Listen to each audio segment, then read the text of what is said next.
the tax on lead, glass, paper, fabric, and tea. To enforce the Townsend duties, the British government had sent 2,000 British soldiers here to Boston, which greatly upset the locals. Partly because they often included a number of Irish Catholics, a result of animosity towards the Irish within the British Empire at the time. Also for them to be able to support families, they would need to get side jobs here in town, which put them in direct competition for these jobs with the local Bostonians. When you add this to the fact that they are the enforcers of these hated taxes, you get a recipe for a lot of butting of heads. The entire winter of 1769 to 1770 was marked by a lot of small fistfights breaking out between the local Bostonians and the British soldiers. All of this violence would come to a head on the evening of Monday, March 5th, 1770. See, it was a Monday, so nobody was in a good mood to begin with. On that night, there's a single British soldier standing alone sentry guard outside of the Customs House here in Boston. The Customs House believed to be located just where this building is today. So we had this one British soldier standing guard. His name was Private Hugh White. When a mob of angry Bostonians, possibly have just come from a tavern, comes across him. They start to yell at the soldier, shout at him, scream at him, insult him. They find out that this British soldier, Private White, had been involved in an earlier altercation with a teenage boy named Edward Garrick, who worked at a wig shop here in Boston, and had been chasing a British officer down the street, accusing him of stealing a wig from his master's shop, calling him a thief. Private White decides to quiet the boy by hitting him in the face with the butt of his gun. Edward Garrick falls into the street. He gets up, goes running to the crowd, screaming that he's been murdered by this British soldier. Now, the crowd is even angrier at Private White. In addition to shouting and screaming and insulting him, they are also now threatening him and pelting him with snowballs.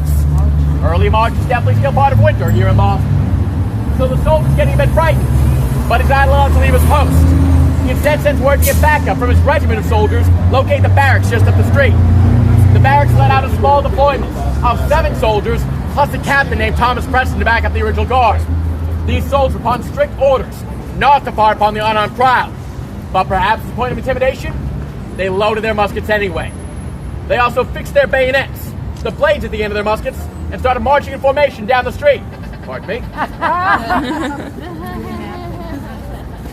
Gather wrap up this quick.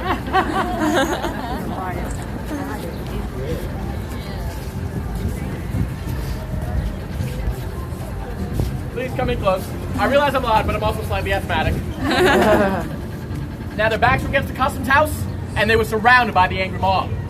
At this point, the church bells started going off here in Boston, the signal for general alarm. Usually at this point in the night when there was a fire going on here in town. So hundreds, if not thousands of people started pouring out to the street, filling up this entire square. Many of them were shouting, "Where's the fire? Where's the fire?" Once they could see what's going on, most of them start to back up the original angry mob. In addition to throwing snowballs, by now they're also throwing oyster shells, lumps of coal, and blocks of firewood at the soldiers.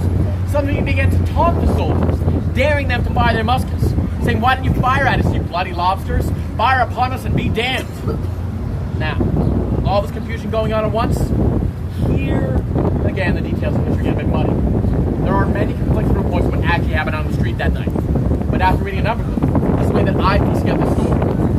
One of the members of the Bostonian mob throws a block of firewood, which hits one of the soldiers, causing him to slip and fall on the ice that night.